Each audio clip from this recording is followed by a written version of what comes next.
State of the Nation Address 2022, ang unang sona ng Pangulong Ferdinand Romualdez Marcos Jr., ika-17 presidente ng Republika ng Pilipinas.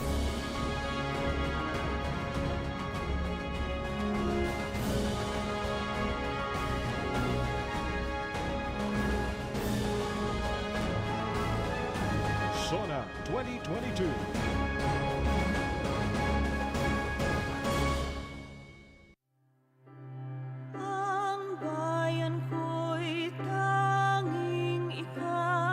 I am here not to talk about the past. I am here to tell you about our future. Your dreams are mine. Pangarap nyo ay pangarap ko. Sa pangarap na maging mapayapa ang ating bansa, ang pangarap nyo ay pangarap ko. Sa pangarap na maging maunlad ang ating bansa, ang pangarap nyo ay pangarap ko. At sa pangarap na maging mas masinang ang kinabukasan natin at ng ating mga anak, ang pangarap nyo ay pangarap ko. Ako, si Ferdinand Romualdez Marcos Jr., ay taimtim na nanunumpa. Natutuparin ko na buong katapatan at sigasig ang aking mga tungkulin bilang Pangulo ng Pilipinas, pangangalagaan at ipagtatanggol ang kanyang konstitusyon, kasinawan ako ng Diyos. And if you ask me why I am so confident of the future, I will answer you simply that I have 110.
Hello, hello.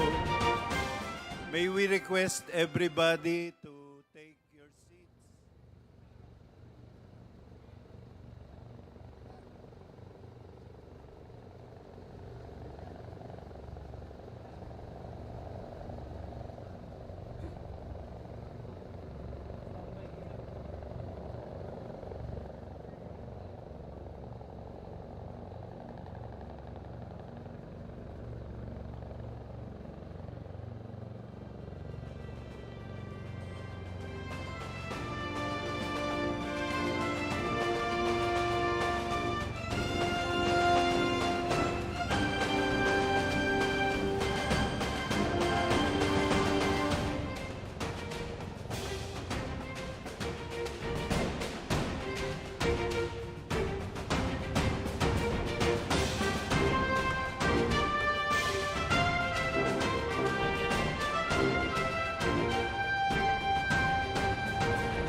Hello, hello.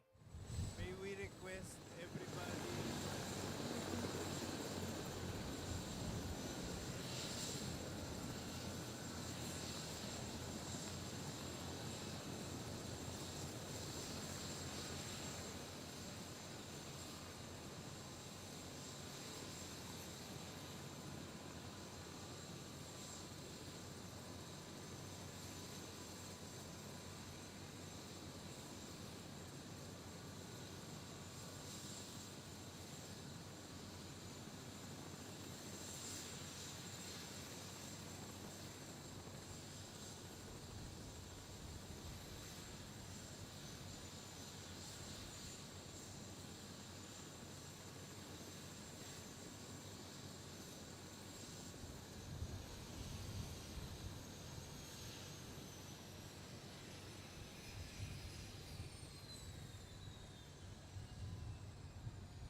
State of the Nation Address 2022, ang unang sona ng Pangulong Ferdinand Romualdez Marcos Jr., ika-17 presidente ng Republika ng Pilipinas.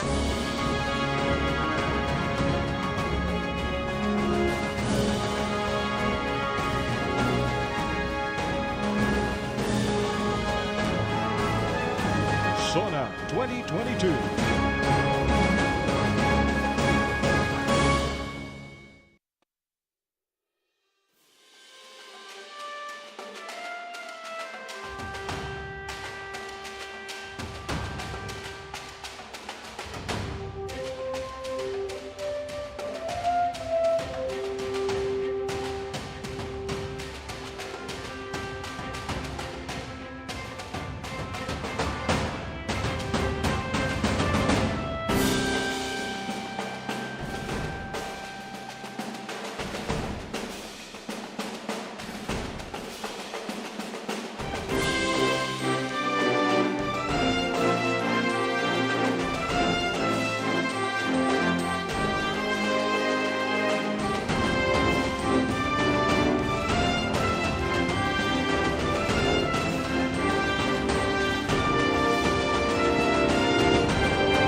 we request everybody to sit down?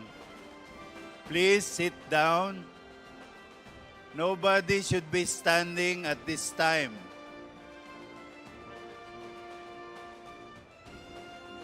Protocol officers, please see to it that everybody is seated. Thank you. Thank you for taking your seats.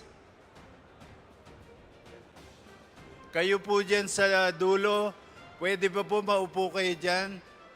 Lahat ng congressmen at senators, nakikiusap po ang PSG na maupo ho tayo lahat.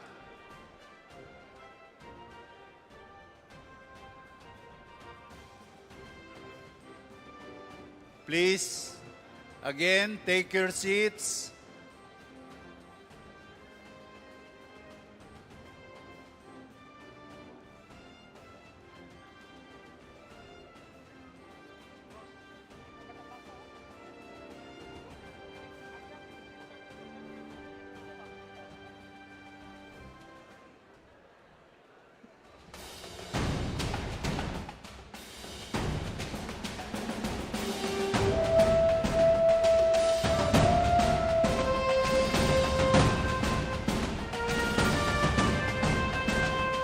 State of the Nation Address 2022, ang unang sona ng Pangulong Ferdinand Romualdez Marcos Jr., ikalabing-pitong presidente ng Republika ng Pilipinas.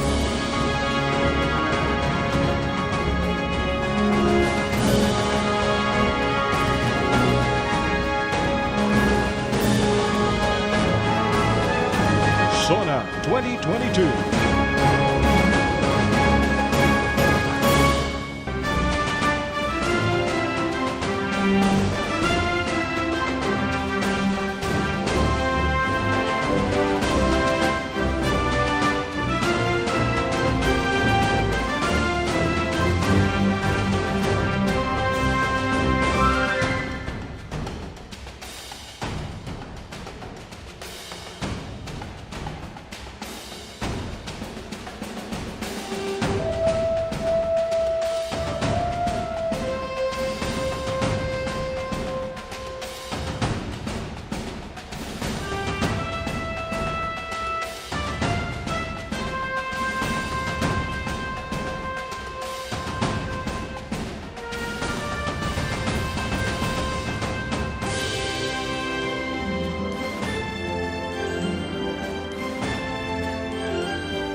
attain its independence. Freedom and prosperity.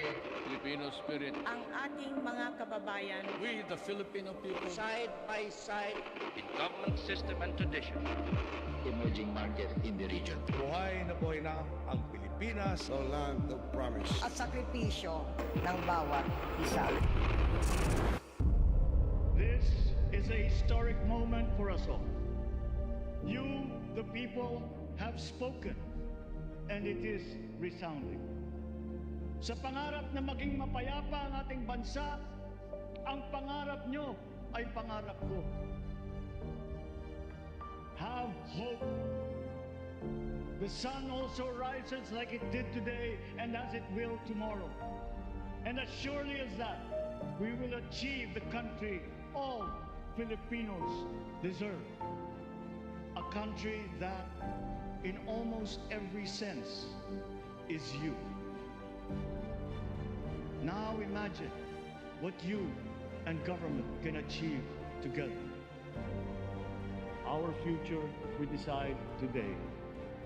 Yesterday cannot make that decision anymore, nor can tomorrow delay it. The sooner we start, the surer and quicker the prospect of achieving our future. Never forget, we are Filipinos. One nation, one republic, indivisible.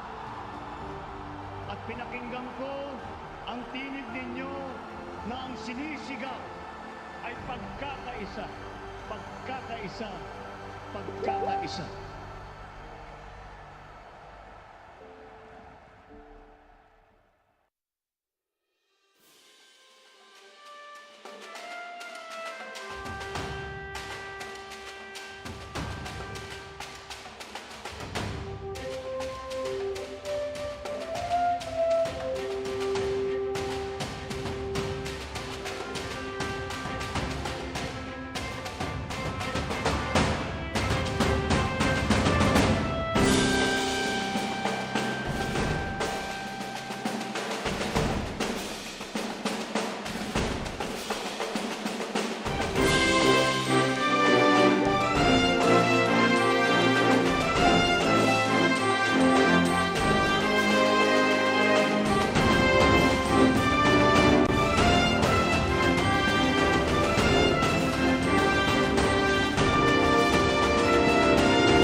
Ladies and gentlemen, the President of the Republic of the Philippines, His Excellency Ferdinand Romualdez Marcos Jr.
On the part of the Senate, the joint session is called to order. On the part of the House of Representatives, the joint session is called to order. Please rise for the singing of the Philippine National Anthem, to be led by the Samiwang Singers of Ilocos Norte. Bayang magiliw, pero nagsilamanay, alam ng puso, sa dibdib mo'y buhay.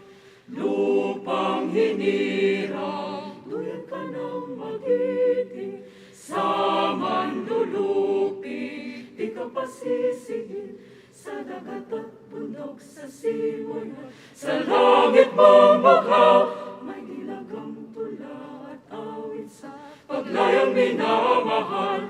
Ang kislap ng watawat mo'y tamo, ay nanagniningning, ang bituin at araw niyang kailan, pag may di magdidilim, lupa ng araw na alay, atit pagsinta, buhay ay langit sa piling mo. Aming ligaya na pag may mga api, ang mamatay ng dahil sa'yo.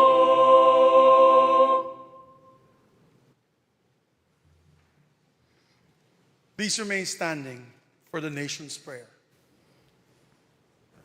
Aming manlilikha, tagapagbigay buhay at liwanag ng sangkatauhan. Salamat po sa iyong pagtangkilig at paggabay sa bansang Pilipinas. Salamat po sa kalayaang magtipon tulad ngayon ayon sa talaga ng aming saligang batas. Salamat po na kami dahil sa kabayanihan, pagsisikap at sakripisyo ng aming mga ninuno at mga bayani ay nabuo upang maging isang bansa at isang malayang demokratikong republika. Walhamdulillahi Rabbil Alamin. Pagpalain niyo po ang aming pagtitipon ngayon upang aming dinggin, liwanagan at suriin ang kalagayan ng bayan, ang state of the nation. At upang italaga sa inyong gabay at tangkilik ang mga magiging hakbangin ng pamahalaan sa pangunguna ng aming Pangulo, Ferdinand Romualdez Marcos Jr. Biyayaan niyo po kami, mga mamamayan at mga namumuno, ng patuloy at tumitibay na pagkakaisa, pagtutulungan at pagmamahalan bilang pagsunod sa inyong mabuti at magandang kalooban. Kasihan niyo po ang aming Pangulo at ang pangkat ng kanyang mga tagapangasiwa, ang aming mga mambabatas, ang aming mga hukom, at ang mga tagapagpairal ng katarungan, ng dalisay at ibayong kaliwanagan, karunungan, katwiran, at katapatan sa kanilang banal na tungkulin. Patuloy niyo kaming turuan at atahayin kaming lahat na mga mamamayan at mga pinuno tungo sa dakilang pagkakaisa na magbubunga ng ibayong kapayapaan, kaayusan, kaunlaran, kasaganaan, at kasiyahan ng lipunang Pilipino. Magpatuloy po tayo sa personal na panalangin. Mangyari ang bawat isa ay tahimik na manawagan sa may kapal.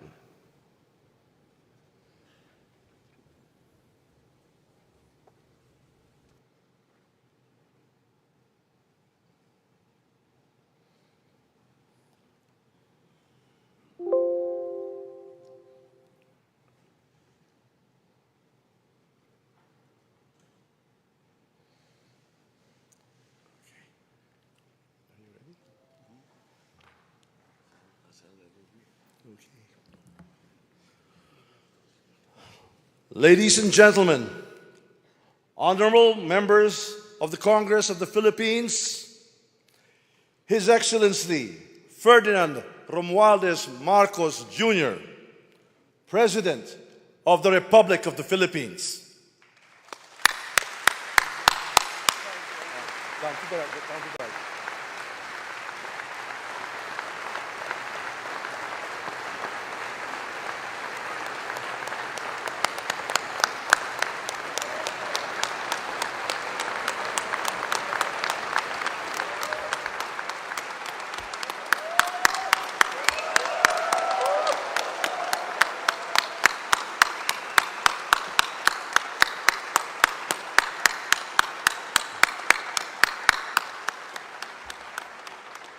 Vice President Sara Zimmerman Duterte, former Presidents Joseph Ejercito Estrada, Gloria Macapagal Arroyo, and Rodrigo Roa Duterte, Senate President Juan Miguel Zubiri, and the honorable members of the Senate, House Speaker Ferdinand Martin Romualdez, and the honorable members of the House of Representatives, Chief Justice Alexander Gesmundo, and the honorable justices of the Supreme Court, the Apostolic Nuncio, Most Reverend Charles John Brown, and the esteemed members of the Diplomatic Corps, the honorable members of the Cabinet, our First Lady, Luis Araneta Marcos, and our children,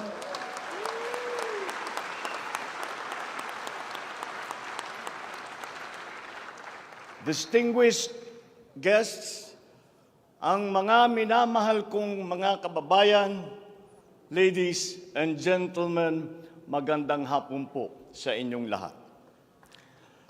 I come before you today to address you as it is my duty as President of the Republic. We live in difficult times brought about by some forces of our own making, but certainly also by forces that are beyond our control. But we have, and we will continue to find solutions, and these are some of them. In terms of the economy, we will implement a sound fiscal management. Tax administration reforms will be in place to increase revenue collection. Expenditure priorities will be realigned and spending efficiency will be improved to immediately address the economic scarring arising from the effects of COVID-19 and also to prepare for future shocks. Productivity-enhancing investments will be promoted. Our country must become an investment destination, capitalizing on the corporate recovery and tax incentives for enterprises with the CREATE law and economic liberalization laws such as the Public Service Act and the Foreign Investments Act. Ecozones will be fully supported to bring in strategic industries such as those engaged in high-tech manufacturing, health and medical care, and all emerging technologies. This is also seen to facilitate economic growth outside of Metro Manila. Our tax system will be adjusted in order to catch up with the rapid developments of the digital economy, including the imposition of value-added tax on digital service providers. The initial revenue impact will be around 11.7 billion pesos in 2023 alone. Tax compliance procedures will be simplified to promote ease of paying taxes. We will pursue measures to determine possible undervaluation and/or trade misinvoicing of imported goods. Through information and communications technology, the Bureau of Customs will promote streamlined processes. Disbursements for 2022 to 2023 will be maintained at above 20% of gross domestic product or 4.955 trillion pesos and 5.086 trillion pesos respectively, to ensure continuous implementation of priority programs. Disbursement will further increase over the medium term from 5.402 trillion pesos or 20.7% of our GDP in 2024 to 7.712 trillion pesos or 20.6% of GDP in 2028. The medium-term fiscal strategy of this administration seeks to attain short-term macro-fiscal stability while remaining supportive of the country's economic recovery and to promote medium-term fiscal sustainability. Furthermore, and more importantly, fiscal policy aims to bring together the national government's resources so that these are mobilized and utilized in order to gain the maximum benefit and the high multiplier effects for our economy. Measurable medium-term macroeconomic and fiscal objectives include the following headline numbers. These are based on forecasts that are consistent with the guiding principles of coherence of strategies, policy discipline, and fiscal sustainability. 6.5 to 7.5% real gross domestic product growth in 2022. 6.5 to 8% real GDP growth annually between 2023 and 2028. 9% or single-digit poverty rate by 2028. 3% national government deficit to GDP ratio by 2028. Less than 60% national government debt to GDP ratio by 2025. At least $4,256 income per capita and the attainment of upper middle income status by 2024. The aforementioned headline goals summarize the objectives of this medium-term fiscal strategy being submitted to Congress for its adoption and concurrence to the concurrent resolution by the Senate and House of Representatives. Once adopted, the MTFF will become an anchor for the annual spending and financing plan of the national government and Congress when preparing the annual budget and undertaking related appropriation activities. It is therefore a forward-looking document that extends beyond the traditional 3-year horizon to reach 6 years, coinciding with the 6-year coverage of the Philippine Development Plan 2023 to 2028. The MTFF also promotes transparency and credible commitment to pursue the indicated socio-macroeconomic goals that optimize the government budget. Medium-term growth targets and the assumptions regarding key macroeconomic variables underpin the medium-term fiscal plan. The recent past and the COVID-19 pandemic has beset the macroeconomic environment with challenges and a series of external shocks. Inflation has accelerated in recent months due largely to significant increases in international prices of oil and other key commodities.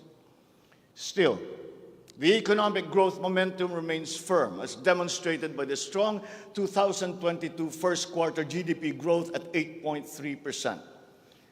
However, the recovery process from the impact of the pandemic is still ongoing, amid elevated uncertainty in the international economic environment.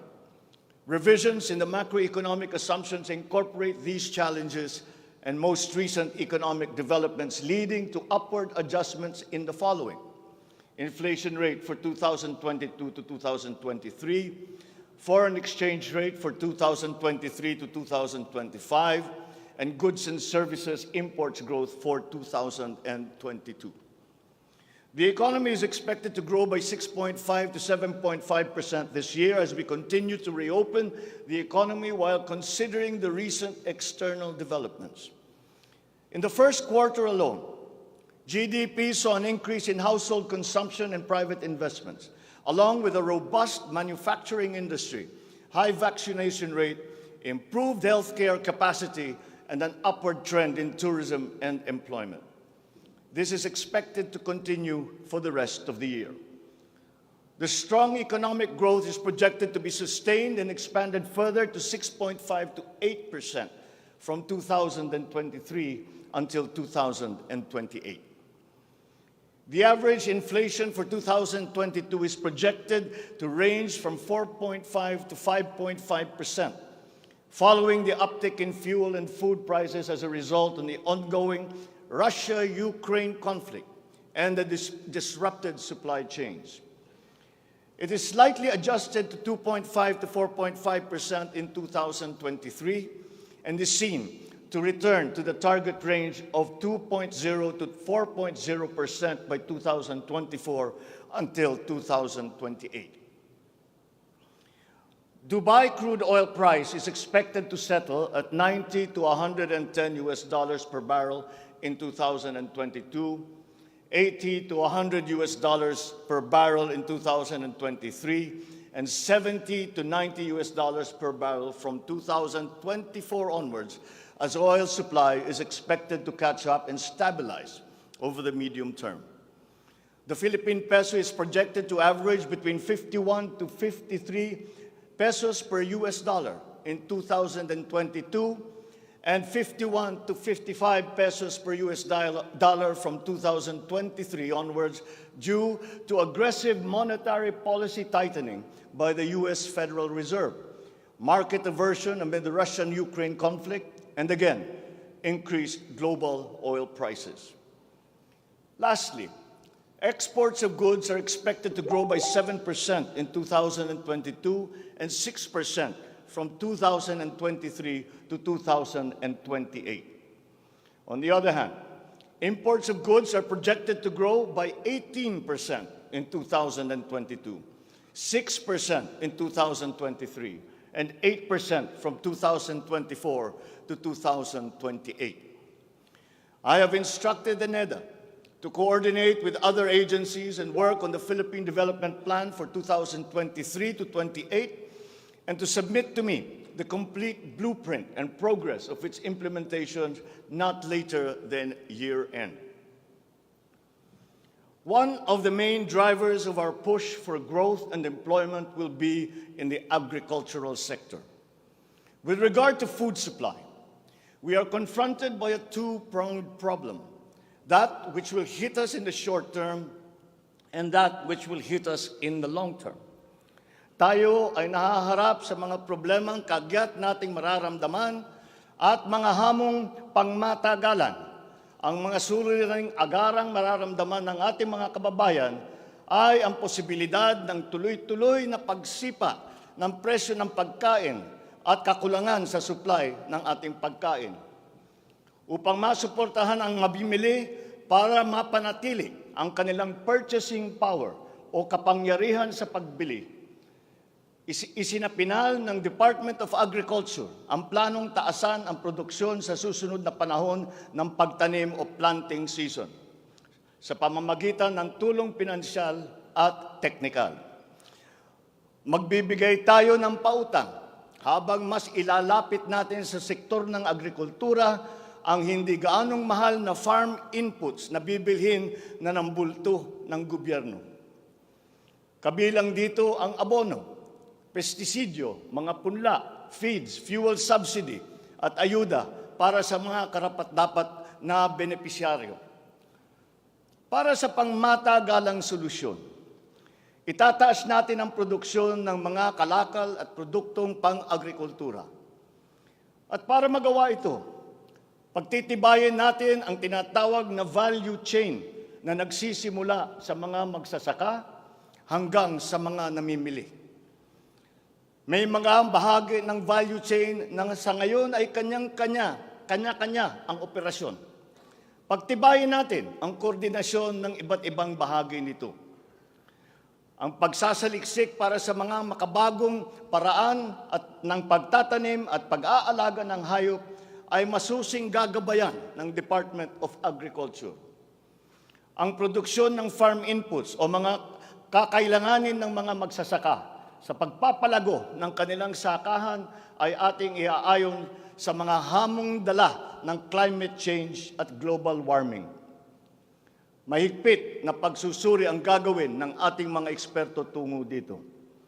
Ang mga pautang at financial assistance sa mga magbubukid at mangingisda ay magiging institusyon at patakaran ng aking administrasyon.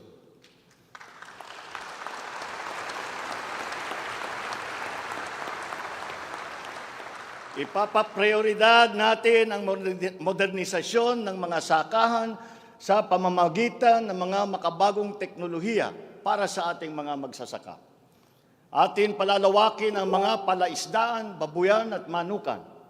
Lahat ng ito gagamitan ng siyensya para tumaas ang produksyong agrikultural.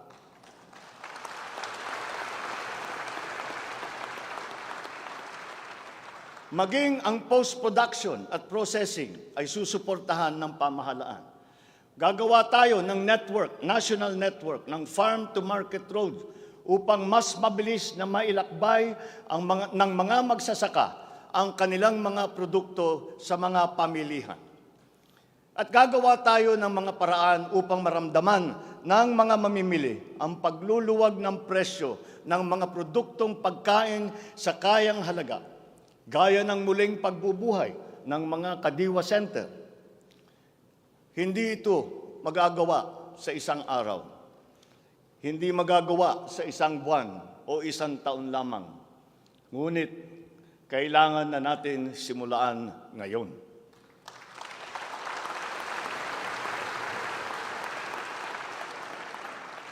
Ang Agrarian Reform Program ay dapat magpatuloy. Agrarian reform is not only about acquisition, but also about support services and distribution. To assist this, I intend to issue an executive order to impose a one-year moratorium on the payment of land amortization and interest payments.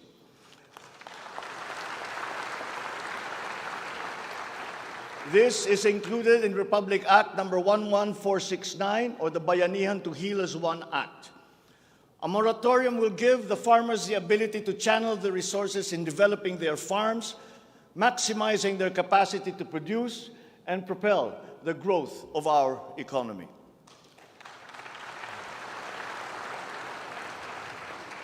Civil society organizations also support this because it will unburden the farmers of their dues and be able to focus on improving farm productivity. Congress must also pass a law that will emancipate the agrarian reform beneficiaries from the agrarian reform debt burden, thereby amending Section 26 of Republic Act 6657. In this law, the loans of agrarian reform beneficiaries with unpaid amortization and interest shall be condoned.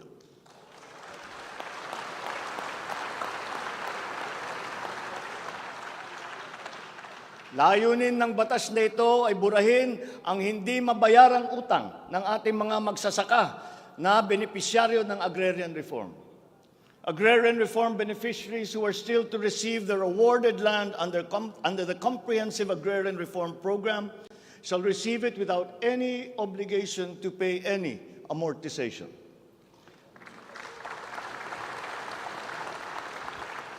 The condonation of the existing agrarian reform loan will cover the amount of 58.125 billion pesos, benefiting 654,000 agrarian reform beneficiaries and involving a total of 1.18 million hectares of awarded lands.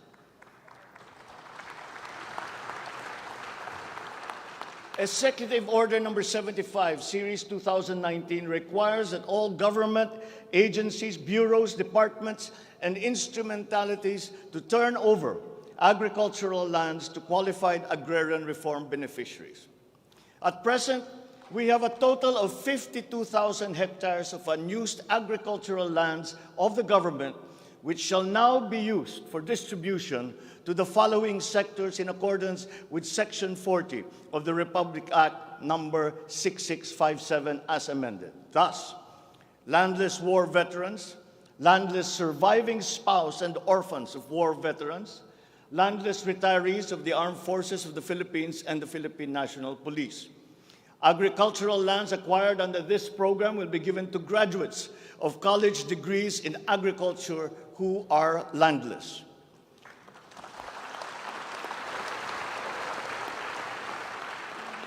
The call of the times is for the infusion of fresh and new blood in the agricultural sector.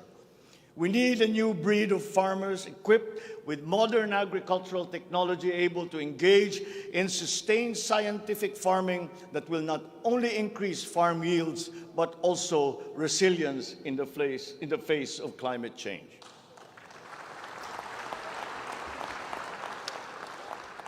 They say that each brand has a story. As for the Filipino brand, ours is deeply rooted in our rich cultural heritage, and the tourism sector plays an invaluable role in the promotion of the Filipino brand. Tourism is not only an important economic development tool, but the abundance of opportunities that the sector creates in terms of regular employment and even job creation at the grassroots level is undeniable. To boost our tourism industry, we will first and foremost make basic developments, such as road improvements for easier access to tourism spots. We will also upgrade our airports and create more international airports to help decongest the bottleneck in the Manila airport. We will also make it more convenient for travelers to go around the country, even to remote areas, to help promote undiscovered tourist spots. This program will be led by the Department of Tourism together with the Department of Public Works and Highways.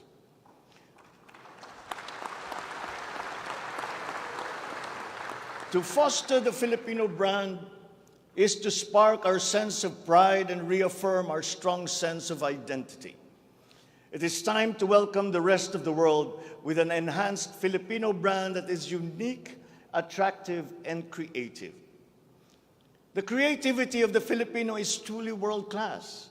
We excel in arts and culture, new media, live events, avenues which generate primary and downstream jobs for our creative and talented countrymen. Unfortunately, ang mga hanap buhay na ito ang unang pinadapa ng pandemya at ang pinakahuli namang makabalik sa normal. The creative industry likewise faces many challenges, including workplace conditions, working hours, intellectual property rights, and the welfare of our beloved freelancers who were left vulnerable during the height of the pandemic. We require an institutionalized creative industry that will advance the interest of its stakeholders. Sila na nagbibigay ng kaluluwa at pagkakilala sa ating pagka-Pilipino. Protektahan natin sila.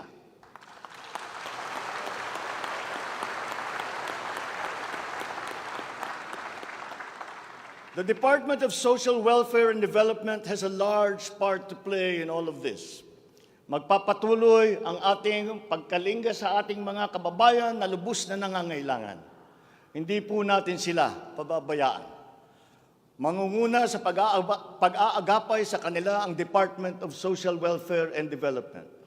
Utos ko sa DSWD ang mabilis na pagtugon sa pangangailangan ng mga biktima ng kalamidad at mga iba't ibang krisis. Ang mga field office nila ay inatasan na maagang maglagak ng family food packs at non-food essentials sa mga LGU, bago pa man manalasa ang anumang kalamidad. Magdadagdag tayo ng mga operation center, warehouse at imbakan ng relief goods, lalo na sa mga malalayong lugar na mahirap marating. Titiyakin natin na maayos ang koordinasyon ng DSWD at Department of Human Settlements and Urban Development nang sa ganon, madali ang pagpatupad ng Emergency Shelter Assistance Program para sa mga biktima ng kahit anong kalamidad.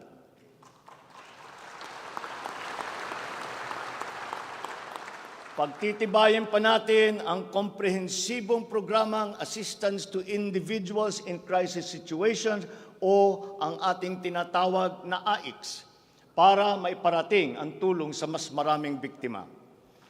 Hindi natin papahirapan ang mga biktima ng krisis na dudulog sa ahensya. Gagawin nating simple ang proseso ng paghingi at pagparating ng tulong. Dahil hindi naman dapat dinadagdagan pa ang hirap ng nararanasan ng ating mga mamamayan. Upang matiyak na mapupunta sa kwalipikadong mga pamilya ang tulong na pamahalaan sa pamamagitan na 4Ps o Pantawid Pamilya Pilipino Program, titiyakin natin na malilinis ang listahan ng benepisyaryo.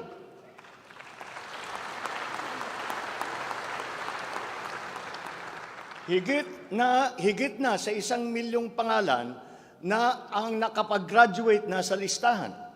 At nagagalak akong mabatid na sila ay nakakatayo na sa kanilang sariling paa. Kaugnay nito ay inutusan ko ang DSWD na pag-ibayuhin pa ang pagrepaso ng listahan upang maitutok ang pamimigay ng sapat na ayuda sa mga lubos na nangangailangang pamilya. Magpapatuloy ang supplemental feeding program para sa mga bata sa Child Development Centers at Supervised Neighborhood Play at lalo pa nating palalawakin sa taong 2023. Hindi rin natin nakakalimutan ang mga solo parents at mga nanay na nahiwalay sa kanilang mga mister dahil sa karahasan. Pagtitibayin natin ang programa sa violence against women and their children. Kabilang na ang counseling para sa mga biktima, katuwang ang ating mga LGU. Tiyakin natin na sapat ang pondo sa halos 70 residential care centers at 7 non-residential care centers para sa vulnerable sectors at persons with disabilities na sumisilong dito. Sa ating sitwasyon ng pangkalusugan, nariyan pa rin ang banta ng COVID-19. Lalo't may mga nadidiscovering bagong variant ng coronavirus. Pero hindi na natin kakayanin ang isa pang lockdown. Wala na tayong gagawing lockdown.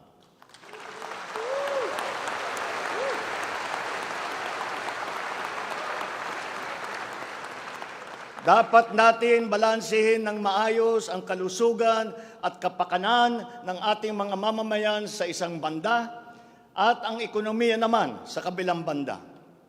Nakikipagtulungan ang iba't ibang ahensya ng pamahalaan sa pag-monitor sa mga COVID-19 hospital admission upang makatiyak tayo na may sapat na kapasidad ang ating healthcare system at maiwasan ang pagsipa ng bilang ng nagkakasakit. Patuloy din ang ating vaccine booster rollout para sa ating pangkalahatang depensa.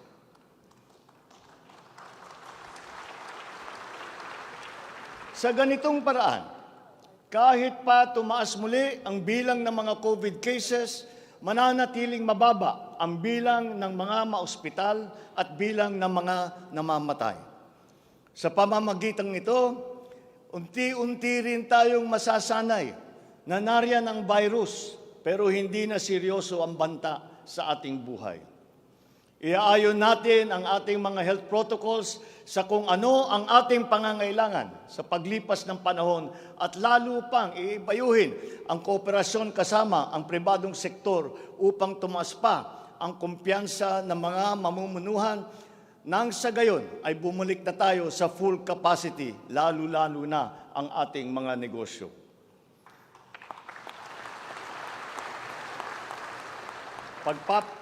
Pagbubutihan pa natin ang pagpapakalat ng tamang impormasyon ukol sa COVID, kasama ang kahalagahan ng bakuna. Mananatili muna sa ngayon ang alert level system natin. Pinapag-aralan natin ang ibang paraan ng klasifikasyon upang mas babagay sa kasalukuyang sitwasyon, lalong-lalo na sa pagbabago ng COVID. Sa pakikipagtulungan ng Kongreso, itatatag natin ang ating sariling Center for Disease Control and Prevention at ang isang Vaccine Institute.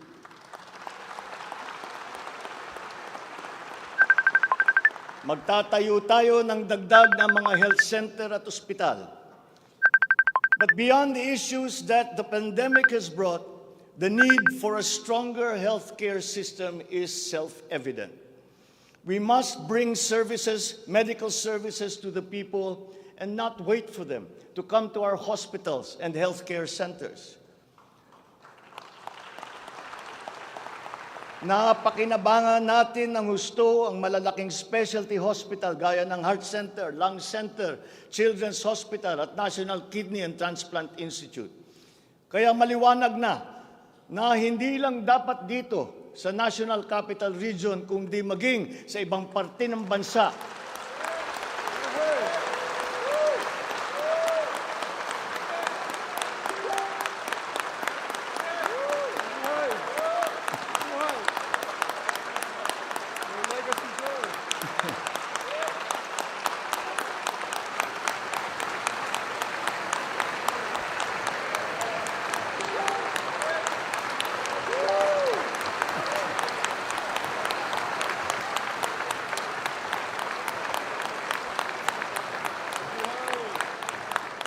Maliwanag na hindi lamang dapat dito lamang sa National Capital Region, kundi maging sa ibang parte ng bansa, kailangan magdagdag ng ganitong uri ng mga pagamutan. Bukod dito, upang mailapit natin ang healthcare system sa taong bayan, nang hindi sila kailangan pumunta sa sentro ng kanilang bayan, lalawigan o region, ay maglalagay tayo ng mga clinic, mga RHU, na pupuntahan ng mga doktor, nurse, midwife, medtech, 1 beses, 2 beses sa 1 linggo. Nang sa ganon, magiging mas madali sa may karamdaman na magpapagamot nang hindi na kailangan magbiyahe ng malayo.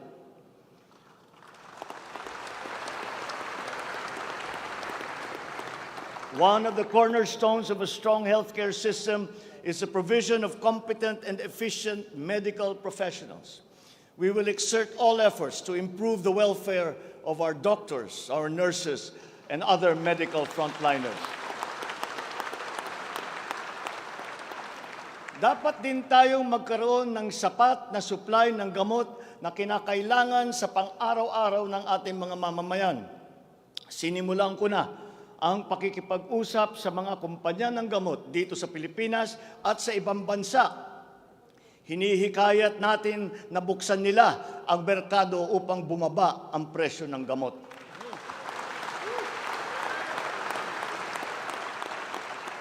Halimbawa, kung mas marami ang mas murang generic o hindi branded na gamot sa merkado, mas bababa rin ang presyo dahil sa kompetisyon. Ang Department of Trade and Industry ay nakikipag-usap sa mga interesadong manufacturer ng generic drugs na papasok sa ating bansa. Inuutusan ko naman ang Philippine Competition Commission na pantay-pantay dapat at walang kartel sa hanay ng mga pharmaceutical companies.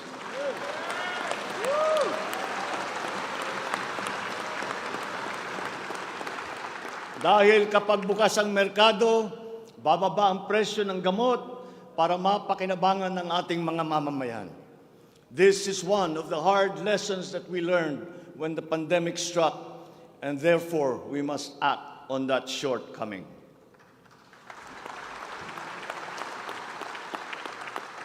In the educational sector, I believe it is time for our children to return to full face-to-face classes once again.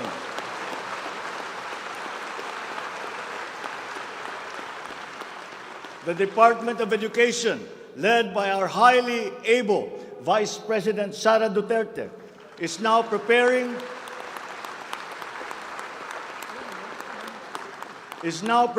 for its implementation in the upcoming school year, with utmost consideration for the safety of students as we are still in the middle of the COVID-19 pandemic. We must ensure that our classrooms are safe for teachers, for students, and the entire academic community when they return to face-to-face classes.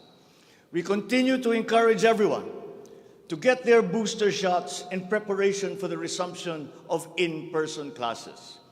This is one of the reasons I have directed the Department of Health and the Department of Interior and Local Government to undertake another rollout of booster shots.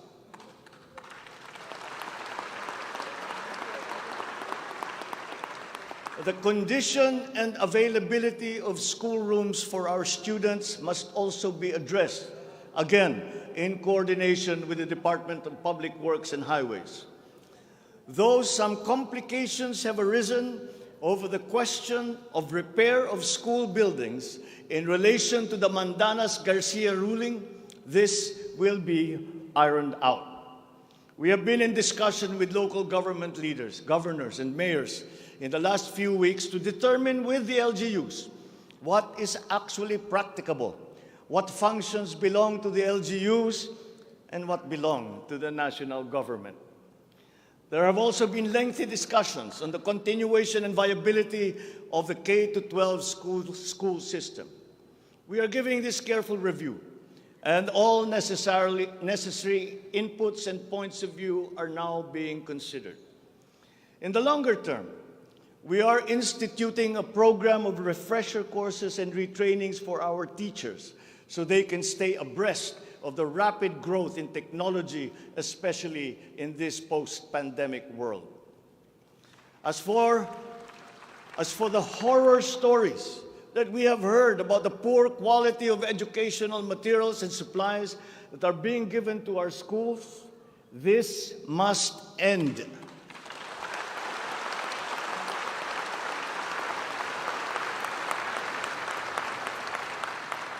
Our children must always be equipped with the best that we can provide.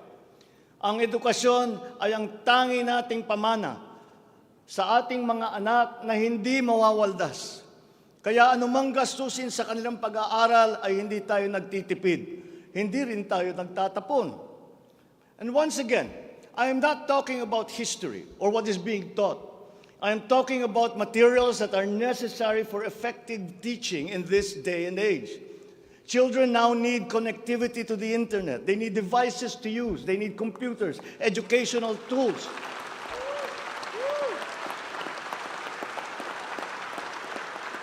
So that they might participate fully in the digital community here and abroad. We must do better in the international rankings, especially when it comes to the so-called STEM subjects: science, technology, engineering, and mathematics. These skills, this knowledge, are necessary for our young people to be able to compete in a highly technological and competitive world. The raw talent is there in our young people. It is up to our educational system to develop and to refine that great pool of talent.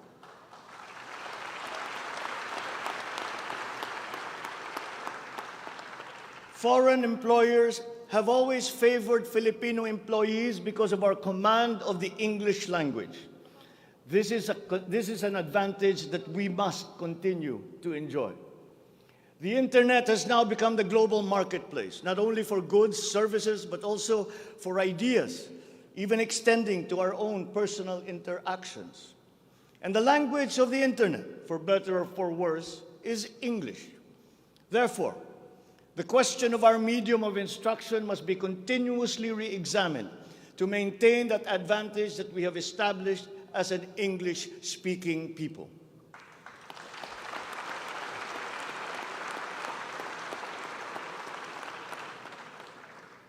On a related subject, we are entering an age of exponential adoption of technology. It is the fourth industrial revolution.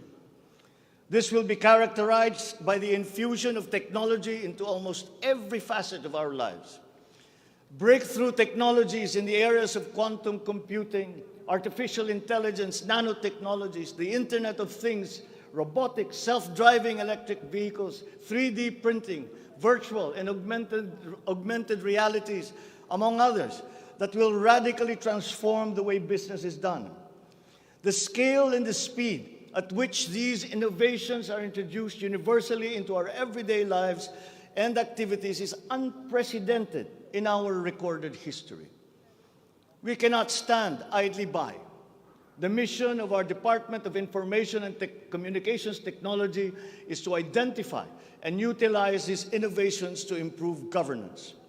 It has the daunting task now of transforming our government into an agile bureaucracy that is responsive to the needs of the public. Provide good and solid data to ensure informed decision-making. as well as allow secure and seamless access to public services.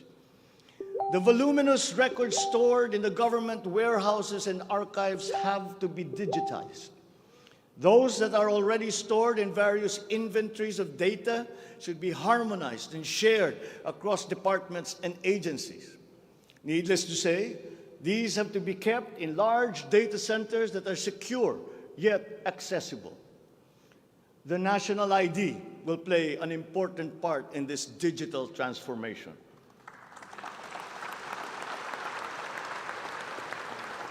For citizens to be able to seamlessly transact with government, their identity must be easily verifiable.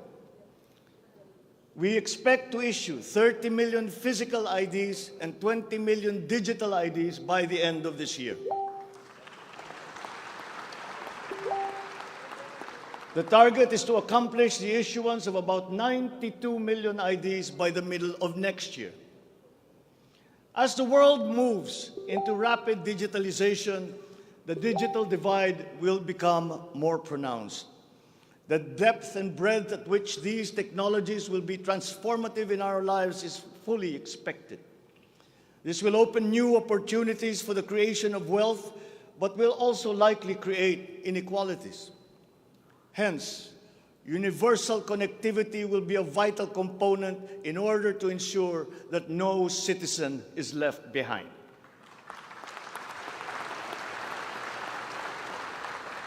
I have therefore tasked the DICT to deploy digital connectivity across our various islands. This will be done through the implementation of the National Broadband Plan, the Common Tower Program, connecting our geographically isolated and disadvantaged areas via our Broadband ng Masa project.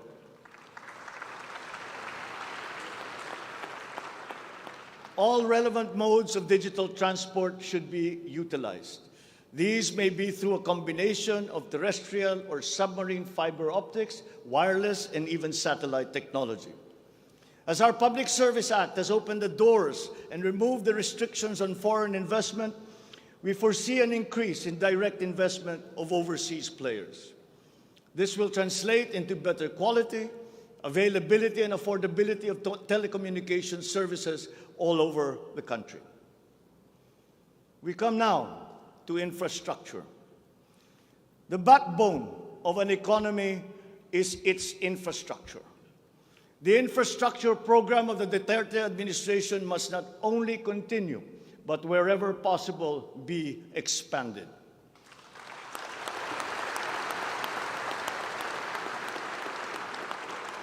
We shall confidently build on this firm foundation established by my predecessor, as it is in building an edifice. We must keep the momentum and aspire to build better, more. Necessarily, infrastructure development will remain a very high priority in our drive for growth and employment. Once again, I will not suspend any of the ongoing projects, as those have already been shown to be of benefit to the public that they serve.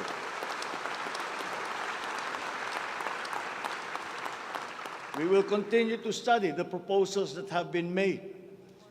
Infrastructure development spending will be sustained at 5 to 6% of GDP.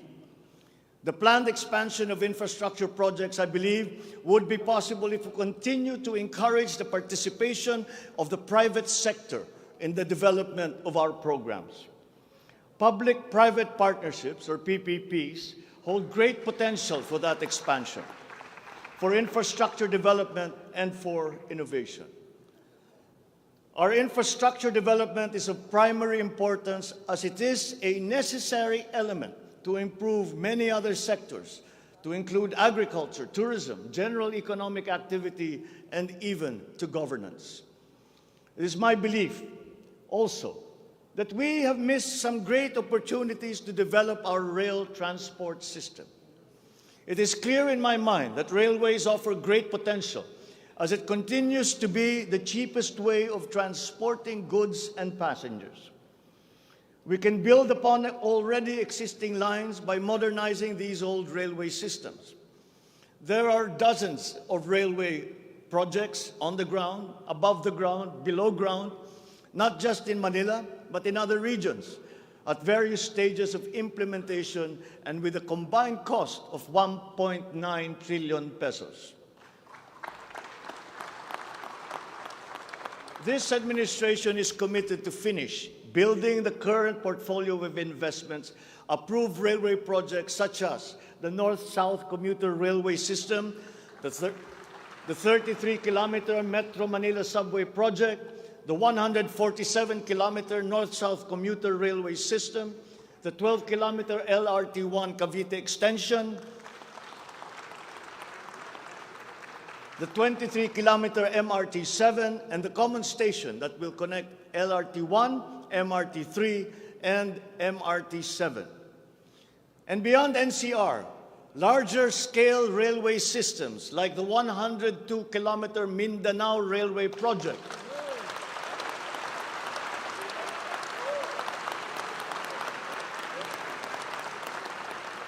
the Panay Railway Project, and the Cebu Railway System will be integrated as a vital part of our transport and communication systems. We will also continue to improve our roads and transportation systems in key cities throughout the country through various projects, such as the Cebu Bus Rapid Transit, Davao High Priority Bus System, Ilocos Norte Transportation Hub, the El Nido Transport Terminal.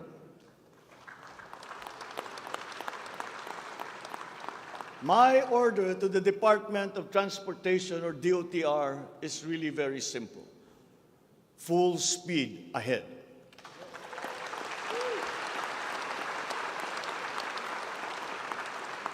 Improving our railway system, along with modernizing existing airports and seaports, will maximize our strategic location in the Pacific and connect our many islands. A key sector in our transformation plans is that of energy. Another fundamental requirement for growth and increased employment will be the availability of cheap, reliable energy. This even comes under the category of ease of doing business. If we are to attract investors, both local and foreign, to set up shop here in the Philippines. At present, our demand for energy far exceeds our reliable supply. We must increase the level of energy production. We must look at every possible option that would be appropriate for the Philippine situation. There is some room to expand our present power supply through existing power sources, but this is only to a very limited extent. We must build new power plants.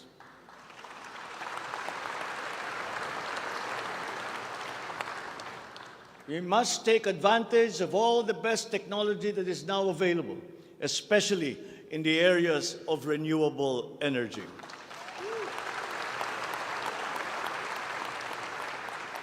Our search for new power sources should always be with an eye to improving the mix of the energy supply between traditional and renewable sources. The technology on renewable energy is progressing rapidly, and many of these technologies are appropriate for the Philippines. We have already begun windmill power. We are now expanding very quickly our solar power production.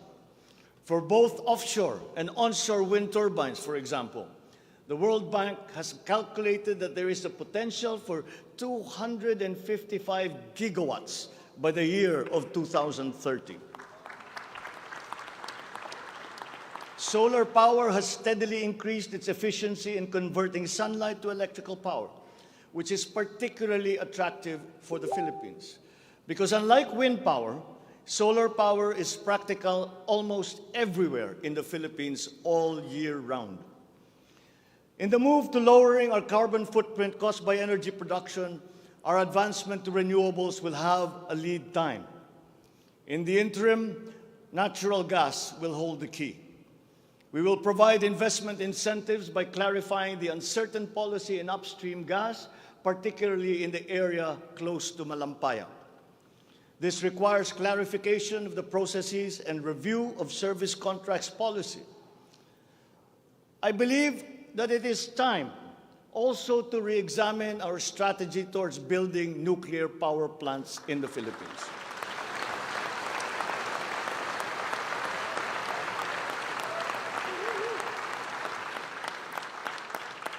We will comply, of course, with the International Atomic Energy Agency regulations for nuclear power plants as they have been strengthened after Fukushima. In the area of nuclear power, there have been new technologies developed that allow smaller-scale modular nuclear plants and other derivations thereof. Once again, PPPs will play a part in support as funding in this period is limited. Furthermore, we must examine the entire system of transmission and distribution for the purpose of finding ways to lower the price of energy to the consumer and to industry. We must expand the network of our transmission lines while examining schemes to improve the operation of our electrical cooperatives. All this in aid of reducing energy costs, especially but not limited to households. All this impetus for development and growth we undertake within the context of accelerating climate change and extreme weather conditions. Though we are a minor contributor to climate change globally, we have the unfortunate distinction of being one of the most vulnerable countries to the effects of climate change. For the welfare of our people, it is incumbent upon us to alleviate the effects of that vulnerability. The use of renewable energy is at the top of our climate agenda. We will increase our use of renewable energy sources such as hydropower, geothermal power, solar, and wind. Geographically, we are a disaster-prone country. Capacity building for our natural disaster resiliency is therefore a must. Investment in science and technology is imperative to enable us to have accurate weather forecasts and on-time disaster alerts. Studies show that already now, many areas in the Philippines are at high risk from the rise in sea levels brought about by the increase in global temperature. We must adapt to this phenomenon with disaster-proof planning for our communities. We will also look into the precarious freshwater supply situation in the country, especially in our urban areas. Many of our water supply systems date back to the 1950s, and they must now be rehabilitated and improved. I've instructed the DNR, together with the DPWH, to explore possible partnerships with the private sector to address this crucial situation. The Philippines has excellent laws on the environment, but we have to guarantee that these laws are properly enforced. And this will require a great deal of coordination and cooperation between concerned government agencies and private stakeholders. Companies who exploit our natural resources must follow the law.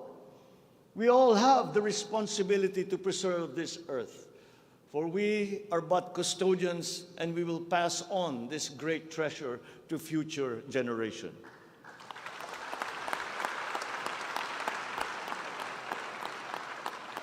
There is no question that the preservation of the environment is the preservation of life.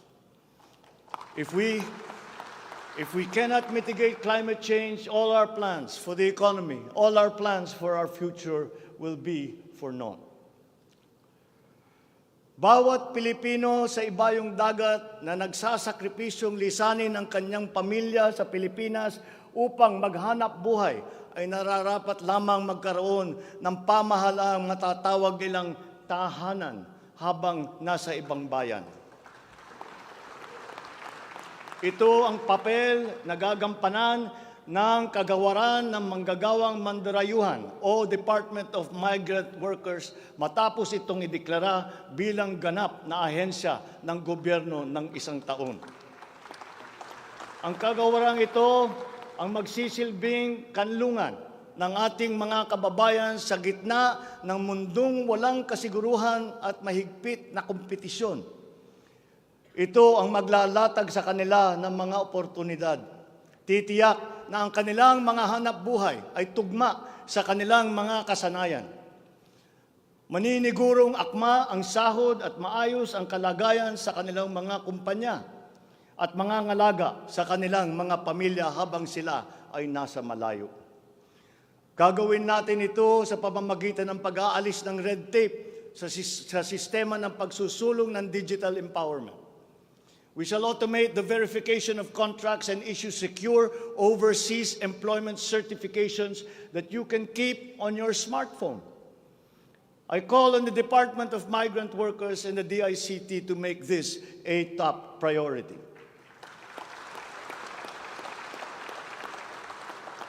Tinatawagan ko rin ang Department of Foreign Affairs na makipagtulungan sa Department of Migrant Workers na tiyakin ang lahat ng mga diplomatic post ay tutulong na agarang maibalik sa trabaho ang mga ating mga overseas Filipino workers na nawalan ng hanap buhay nitong nakalipas na ilang taon. Mula sa 3 buwan ay gagawin na lang nating 3 linggo para sa isang dayuhang employer na iproseso ang mga papeles ng Pilipinas ng Pilipinong nais nitong kunin bilang empleyado. Aatasan din natin ang kagawaran ng gawing simple ang komplikadong handbook ng mga tuntunin at regulasyon para sa mga OFW. Nang sa gayon ay maging maalwan ang mga transaksyon may kinalaman sa kanilang pangingibang bansa. Mula sa handbook na may 240 seksyon, ay gagawin nating pamphlet na lamang na hindi hihigit sa 100 pahina. Mahirap na nga ang buhay. Kaya naman, ayaw pa natin makitang lalo pang nahihirapan ang ating mga manggagawang mandarayuhan sa pagtupad sa kanilang mga pangarap. Para sa mga kababayan nating naiipit sa kaguluhan, inaabuso at nanganganib ang buhay, ikinagagalak kong sa ilalim ng aking pamumuno ay ilulunsad natin ang One Repatriation Command Center o ORCC. Ilalaan natin ang isang social media platform ng Department of Migrant Workers at ang hotline upang matulungan agad at maligtas sila mula sa mas higit na kapahamakan. Noon, nangungutang pa ang isang ina ng bawat OFW upang sumakay ng barko para pumunta sa Maynila at mangatok sa iba't ibang ahensya para mapauwi ang anak na inaapi. Ngayon, kami na ang tatawag sa mga magulang ng OFW para sabihin sa kanila ang petsa kung kailan nila mayayakap at makakapiling ang kanilang mga anak.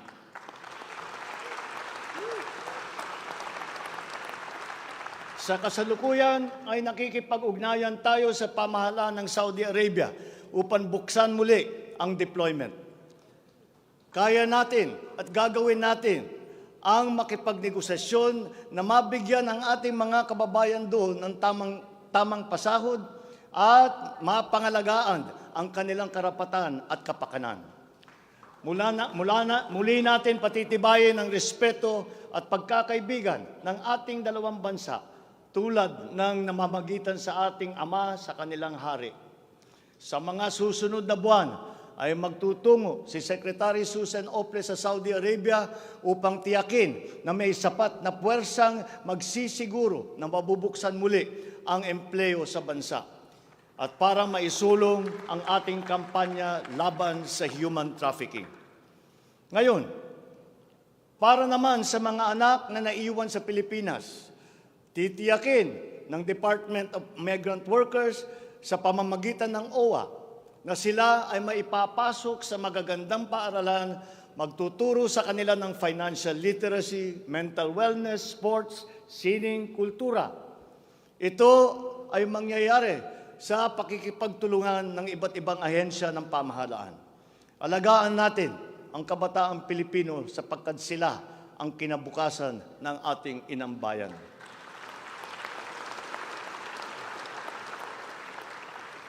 Sa ating mga kababayan na nasa ibang bansa, you deserve a home in government, not only for the money that you send home, but you are not cold tools of the economy. You deserve it for your sacrifices for our country and your perseverance and excellence in the global arena. You OFWs represent the fighting faith of the Filipinos as a nation and as a people. Let us transform your overseas journey into inspirational stories for all time. Thanks to you, our dear legislators, and of course to the man every OFW now refers to as their tatay, President Rodrigo Duterte. You passed the law that created this new home for our OFWs.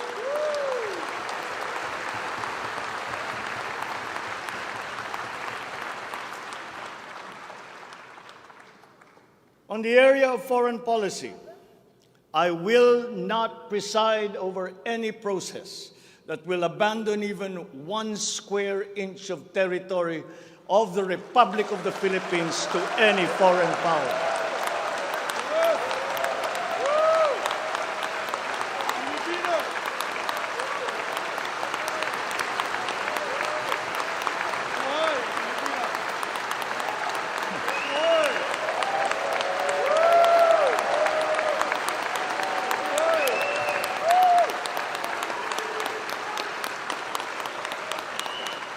With respect to our place in the community of nations, the Philippines shall continue to be a friend to all, an enemy to none.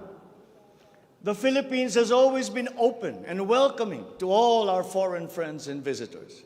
That is our worldview. That is our culture.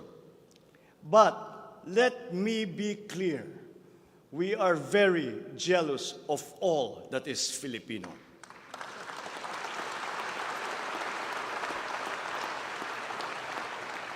We will be a good neighbor, always looking for ways to collaborate and cooperate with the end goal of mutually beneficial outcomes.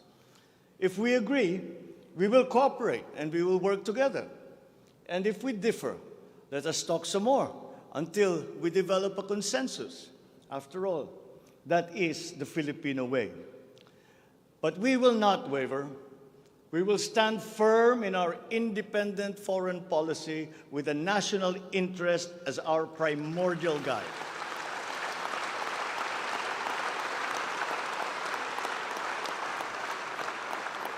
We commit to maintaining good relations with the rest of the world. As a matter of fact, it is my sincere belief that the need for strong bonds and collaboration among nations emerges in the direst of times, such as in a pandemic. The partnerships and alliances that we make with all will provide stability that all nations will need as we emerge into this new global economy. The Philippines will continue to promote stronger and multifaceted relationships with all our partners around the world.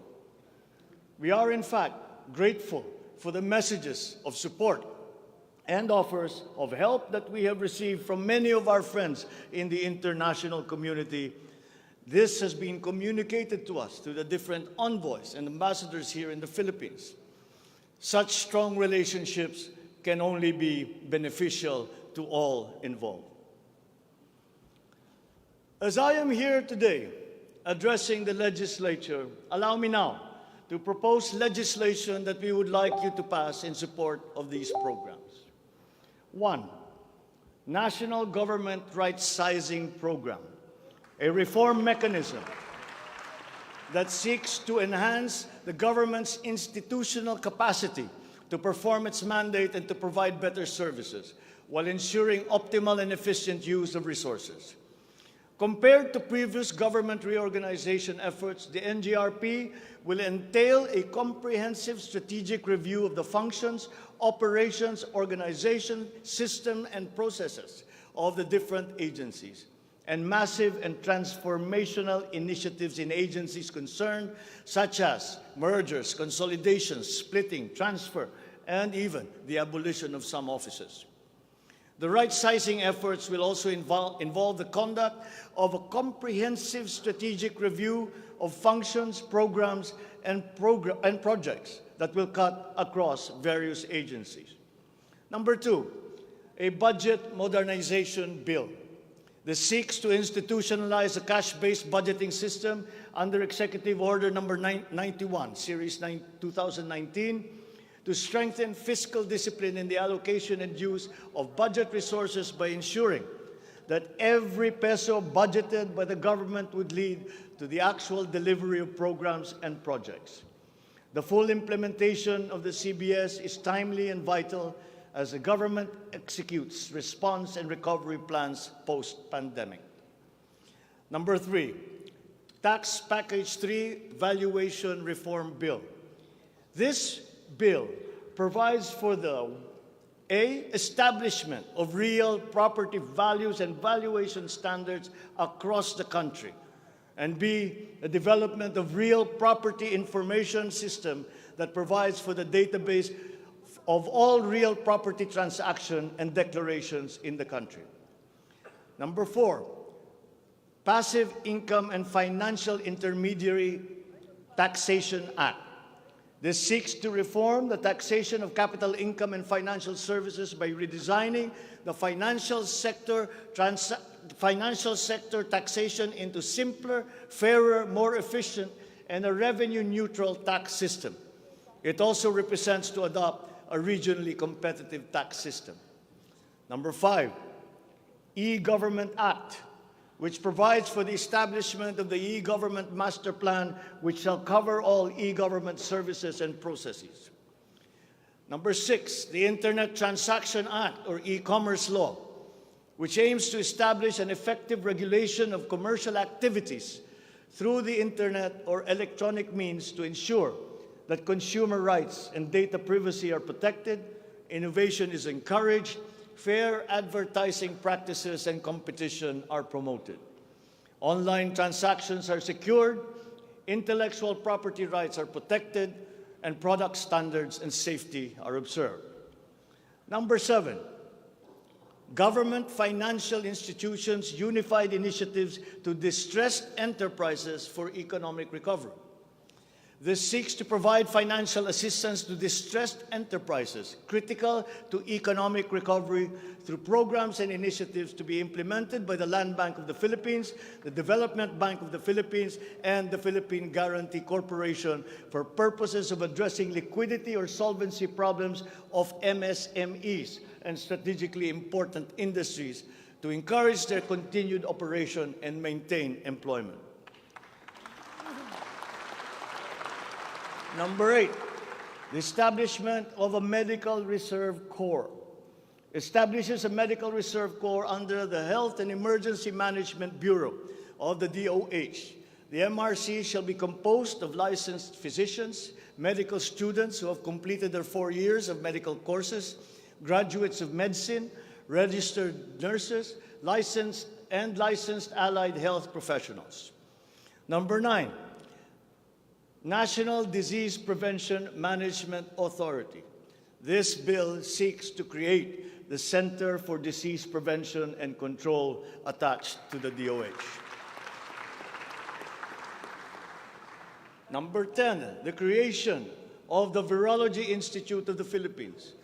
This will create the Virology Science and Technology Institute of the Philippines as an attached agency of the DOST.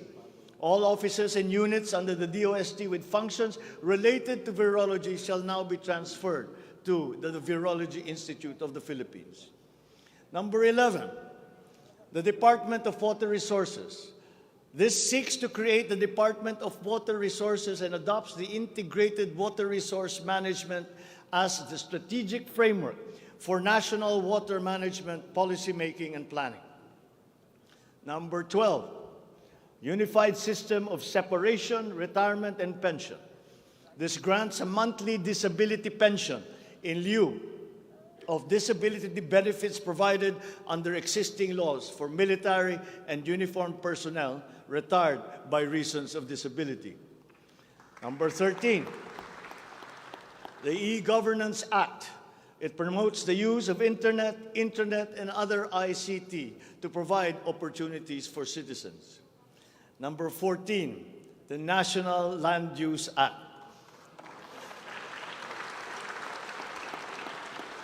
This will provide for a rational and holistic management and development of our country's land and water resources, hold owners accountable for making these lands productive and sustainable, strengthen the LGU to manage ecological balance within its jurisdiction. It also provides for land use and physical planning framework as a mechanism in determining policies and principles to implement this legislative measure. Number 15, the National Defense Act. This seeks to amend the antiquated National Defense Act of 1935 to provide for a change in the military structure of the armed forces of the Philippines that is more responsive to current and future non-conventional security threats to the country's territorial integrity and national sovereignty. Number 16, Mandatory Reserve Officers Training Corps and National Service Training Program. This seeks to reinstitute the ROTC program as a mandatory component of senior high school programs, grades 11 and 12, in all public and private tertiary level educational institutions. The aim is to motivate, train, organize, and mobilize students for national defense preparedness, including disaster preparedness and capacity building for risk-related situations. Number 17, enactment of an enabling law for the natural gas industry.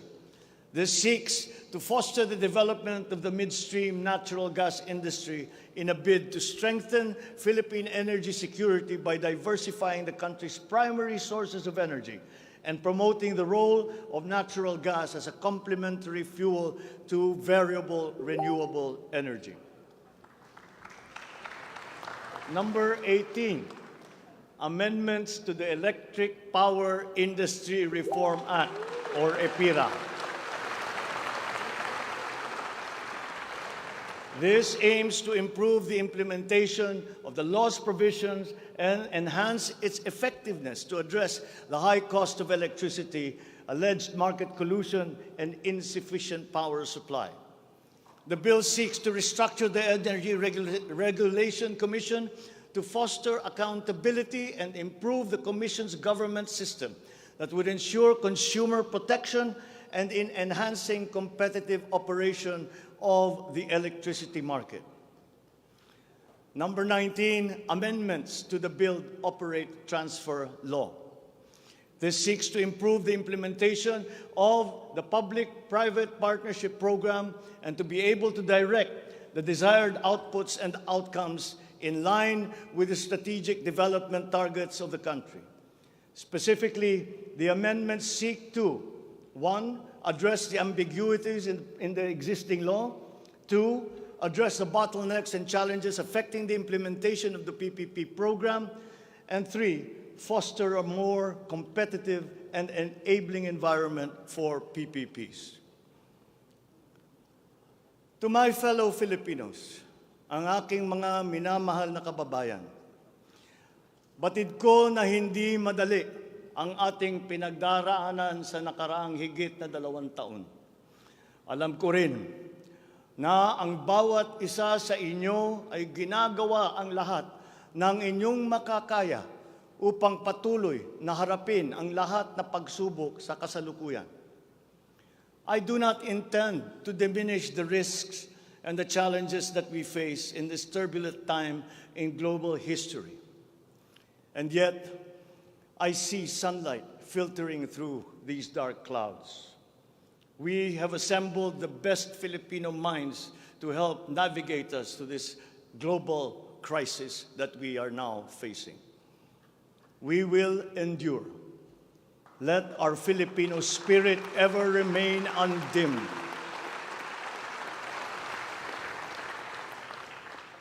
I know this in my mind. I know it in my heart. I know it in my very soul. The state of the nation is sound. Thank you and good afternoon. Marami pong salamat sa inyong lahat.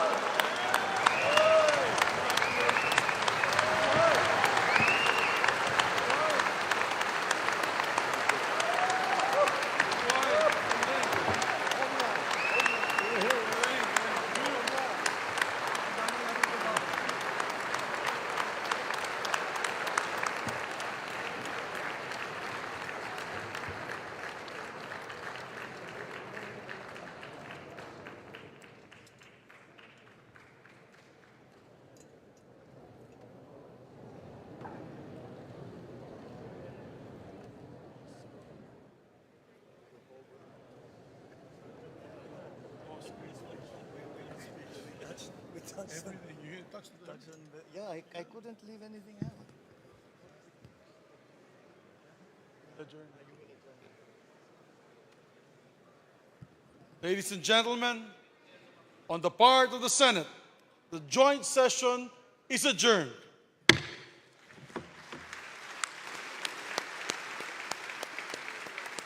On the part of the House of Representatives, the joint session is adjourned.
State of the Nation Address 2022, ang unang sona ng Pangulong Ferdinand Romualdez Marcos Jr., ikalabing-pitong presidente ng Republika ng Pilipinas.